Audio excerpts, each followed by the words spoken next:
Takže dobrý deň, vítam vás pri žrebovaní veľkej mikulášskej súťaže, ktorá začala 17.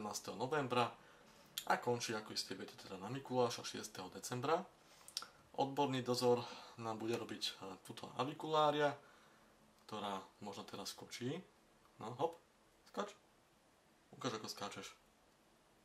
No, poď. Hop. No, takže takto pekne skáču samičky avikulárie, sú to veľmi milúnke pavúčiky. A ešte nám tu bude robiť spoločnosť samica mnohonožky Archispirostreptus gigas. To je tiež také, toto avikulári odložíme na chvíľku. Poď. To sú tiež veľmi pekné zvieratka. Môžete si pozrieť jej veľkosť až 25 cm v tomto prípade. Tiež milúnke bylinožravce. No ale o iný druh mnohonožiek budeme súťažiť v dnešnej súťaži. Ale prvé si povieme nejaké štatistiky, takže do tejto súťaže sa zapojilo až vyše 270 súťažiacich. To sme nečakali ani ja, ani Filip, čo nás veľmi teší, ale na žrebovaní tejto súťaže sa budem podeliť iba ja, lebo Filip sa učí na skúšky, takže sa tu nemohol zúčastniť v Košiciach. Nehovorím, že ja by som sa nemal učiť na skúšky, ale tak asi mám trošku viacej času, tak to dneska vyžrebujem ja. No, zvolili sme si takú metódu a síce, že mám tu nachystané krabičky, ktoré obsahujú papieriky a v každej krabičke sú teda tí, ktorí si volili dopriať nejakého toho živočícha, ktorého si napísali, napríklad toto obsahuje triopsy, plus teda tých, ktorí si zvolili ako výhru prekvapenie. Štatisticky sa môže zdať, že teda tí, čo si zvolili prekvapenie, majú väčšiu šancu na výhru. Avšak na druhej strane majú menšiu šancu vyhrať to, čo si skutočne želajú. Takže je to také pomerne fér, je to zábavka. Pri tom počte súťažiacich myslím, že je to stále o tom šťastí, takže netreba robiť nejakú paniku. No, tak aby to nebolo nejaké zdĺhavé, tak si môžeme začať teda tými triopsami. Neviem, či to bude vidieť, ja som tu nastriedal takto papieriky, ktoré som ešte takto zahol, aby teda neboli vidieť mená pri tom žrebovaní. A bude sa žrebovať teda o triopsy, alebo teda o vajíčka triopsov, ktoré sú zabalené v takejto malej ampulke. Sú veľmi miniatúrne, je ich tam približne 100, možno viacej. Pričom teda prvý výherca získa jednu takúto ampulku, druhý výherca získa dve takéto ampulky a tretí výherca získa 3 takéto ampulky. Každá tá ampulka v podstate predstavuje niekoľko pokusov, ktoré môžete vyskúšať o chov týchto triopsov. Odporúča sa odsypávať možno takých 10, 15, 20 vajíčok, čiže keď tam máte, ja neviem, 100 vajíčok, tak máte tak približne na 5 pokusov. Len tak pre zaujímavosť, triopsy žijú aj na Slovensku, alebo teda aj v Čechách. Sú zastúpené viacerými druhmi. U nás teda ten najznámejší triops cancriformis, prípadne Lepidurus apus. Tieto vajíčka, alebo teda také zacistované vajíčka sa skladujú niekde v šuflíku, niekde v tieni, v suchu. A v takomto stave majú životnosť aj niekoľko rokov. Ono je to práve preto, lebo tie triopsy obývajú také zaujímavé biotopy. A teda biotopy, kde sa nie až tak často vylieva voda. Môže to byť pravidelne, môže to byť nepravidelne. Napríklad spomínané Lepidurus apus žijú u nás pri sútoku Moravy a Dunaja, kde keď je náhodou na jar veľká voda, tak sa Morava vyleje na tie polia okolité. A práve tie vajíčka, ktoré tam sú v tej pôde uložené, sa vtedy aktivujú a za ten čas tých niekoľkých týždňov, keď tá voda znovu opadne, tak sa dokážu tieto triopsy rozmnožiť.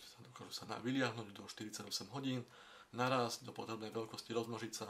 A keď tá voda opadne a všetko vyschne, tak znovu v tej pôde zostanú takéto cysty, ktoré sú pripravené na ďalšie roky, teda na ďalšie obdobie, keď sa tá voda znovu vyleje. No, takže ideme si pozrieť, kto to vyhraje. Takže prvým výhercom triopsov bude, vyberiem prvého, bude Maťo Mrázik. Neviem, či to bude vidieť, ale budete mi musieť asi veriť. Maťo Mrázik vyhráva prvú ampulku triopsov, takže gratulujeme. Ďalším výhercom, ktorý získa dve, bude niekto a bude to Mišo Klima. Takže Mišo Klima, vyhrávaš v tomto prípade 2 ampulky triopsov. Gratulujeme. A tretím výhercom, a teda tento vyhraje 3 násady triopsov bude Norbert Ladunga. Takže Norbert Ladunga sa bude tešiť z triopsov, na Vianoce si môže založiť nejaké malé akvárium. No a teraz sa pustíme do ďalšej série, a teda pre tých, ktorí sa chceli zadovážiť nejakú mnohonôžku, a to konkrétne 2 druhy. Jedným je teda ten Mardonius Paris acuticonus, tu som mi donesol na ukážku. Toto je juvenilný jedinec. Vidíte, že je trošku menší ešte ako tie Archispirostreptosy, ktoré som ukazoval. Ale oni tiež dorastú do také veľkosti okolo tých 17-18 cm. Takže takýto pekný párik. No veľmi jednoduché na chov, veľmi milúnke bylinožravce. A druhým druhom boli Spirostreptus gregorius, ktoré sú také nohatejšie, ale možno trošku veľkostne menšie. Toto je približne subadultný alebo semiadultný jedinec. A majú také zeleno-žlté sfarbenie, možno to je vidieť. To je na porovnanie. Takže takto nejako vyzerajú. No, takže prvým výhercom bude, pozrieme sa kto. Môžeme mnohonožky zatiaľ. No, zoberieme si druhý box s papierikmi, kde budeme žrebovať teda výhercov mnohonôžok. Takže prvé žrebovanie. Takže výhercom Mardoniusom sa stáva. No. A bude to nejaký nick Parkokor Demeter.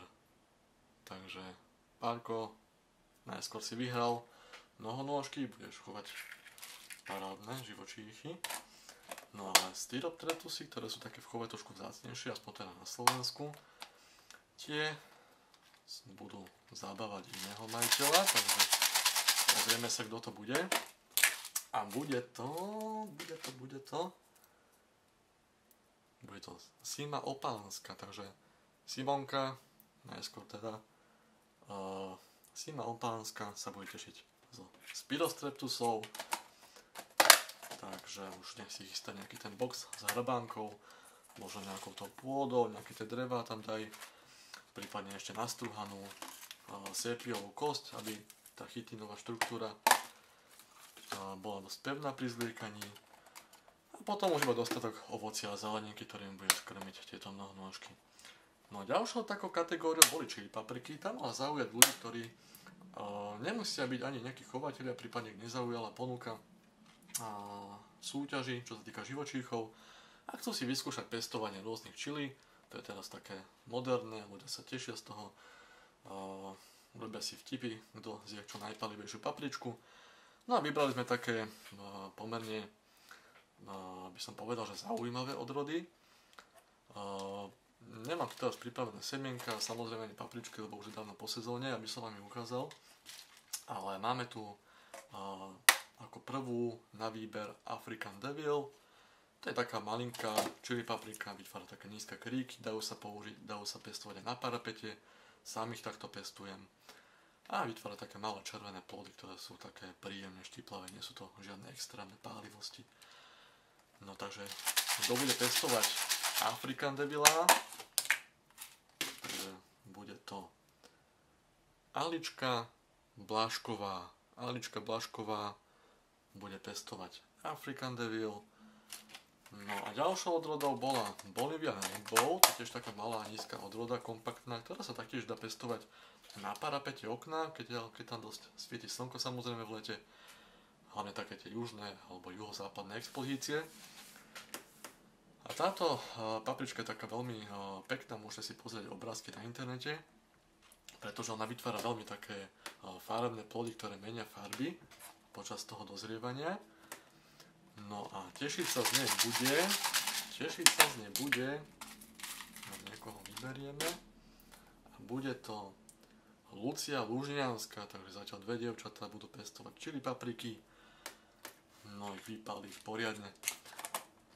No, takže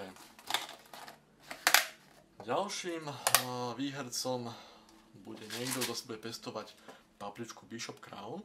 To je taká veľmi zaujímavá paprika, hlavne tvarom. Vytvára také plody, ktoré vyzerajú trošku ako zvon, alebo ako taká korunka. No a výhercom bude to Juraj Šikulinec, bude pestovať čili papriky. No a teraz trošku začne prihorievať, hlavne čo sa týka tej palivosti, pretože ďalším plodom bude, alebo teda ďalšími semienkami, ďalšou odrodou bude Habanero White. Tie habanera sú už také pálivejšie a tá forma, alebo tá odroda biela, tá je dokonca aj taká vzácnejšia, trošku by som povedal. Veľmi pekná, tiež sa mi podarilo pestovať na parapete okna. V podstate tá Bishop Crown, ktorá bola predchádzajúcou výhrou, sa dá takto pestovať. Ale už je tak viacej vyhovuje, keď je posadená niekde vo väčšom kochlíku, možno niekde na balkóne, alebo prípadne už samozrejme niekde na záhradke. Takže Habanero White vyštípe na budúci rok koho? Lenku Pichlerovú. Lenka Pichlerová bude pestovať. No a teraz tú najpalivejšiu odrodu, ktorú sme dali našej súťaži do ponuky, a teda je to Trinidad Scorpion Moruga, veľmi známa odroda. Takže Moruga Yellow Scorpion. To už je taká väčšia rastlinka, je výškou niečo okolo 1 metra, takže tá sa odporúča pestovať či už na záhrade, alebo teda na tom balkóne. Mne sa úspešne podarilo pestovať na balkóne, mal som aj pomerne peknú úrodu, takže táto žltá moruga skončí v rukách koho? Bude to Natália Klímová, takže Natália Klímová bude výherkyňou tejto odrody. No, prejdeme ďalšej kategórii. A to boli šváby. Šváby väčšina ľudí chová ako krmivo, avšak vieme, že švábov je veľmi veľa druhov, veľmi vysoká druhová pestrosť. No a niektoré také druhy sa chovajú aj ako taká dekorácia, alebo teda ako taký príjemný chovanec. No, takže sme vybrali niektoré druhy. Prvým bola Panchlora nivea. Panchlora nivea, toto sú na ukážku 3 samičky. Sú to takéto zelené, pekné dekoračné šváby, ktoré sa dajú chovať ako krmivo, ale ja osobne ich chovám hlavne pre tú radosť. Takže Panchlora nivea. No, kto bude výhercom násady Stonnym Panchlora nivea? Bude to Dušan Šimko, teda Dušanovi Šimkovi. Gratulujeme k výhre. No, ďalšou odmenou sú šváby Archimadrita tessellata, tie sú už také trošku väčšie, ukážeme si. Takže takto nejako vyzerá šváb Archimadrita tessellata, vidíte, má také veľké krídla, toto je konkrétne samica, vyzerá byť aj, že bude čakať mláďatá. Takže Archimadrita tessellata, v ponuke sa vyskytlo trio, a teda jeden samec, dve samičky.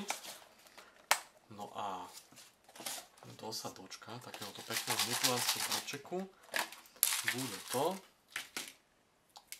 no niekoho som vybral, a bude to Ivan alebo Ivo Bednáš. Takže Ivo Bednáš bude chovať Archimadrity. No a teraz máme dvoch zástupcov z rodu Archimadrita, Lucihormetica. A Lucihormetica sú také pomerne podobné šváby, ktoré sa druhovo líšia iba maličkostiach, ale ich takou charakteristickou, alebo teda ich takým charakteristickým znakom je, že majú na svojom prednej časti tela také dve bodky, tuto hore, a hovorí sa, že u niektorých druhov tieto bodky dokonca aj svietia. Ale ešte sú tam nejaké vedecké polemiky, takže neviem povedať, či to je pravda. No a tieto Lucihormetiky sú aj veľmi príjemným chovancom, veľmi pekným, veľmi atraktívnym a aktívnym. Takže máme tu dvoch zástupcov. Prvým bude Lucihormetica verrucosa a Lucihormetica subtincta, ktorá je trošku vzácnejšia, takže uvidíme, kto sa ich dočká. No, Lucihermetika verrucóza pôjde do rúk, alebo teda 15 jedincov pôjde do rúk.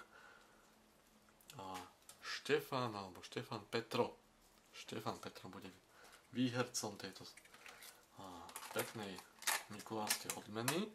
Dosavačka toho druhého druhu Softinkta to bude Michal Brutovský. Takže Michal Brutovský gratulujeme. No a takým najlepším druhom, ktorého sme dali do súťaže, bola Gina Kafrorum.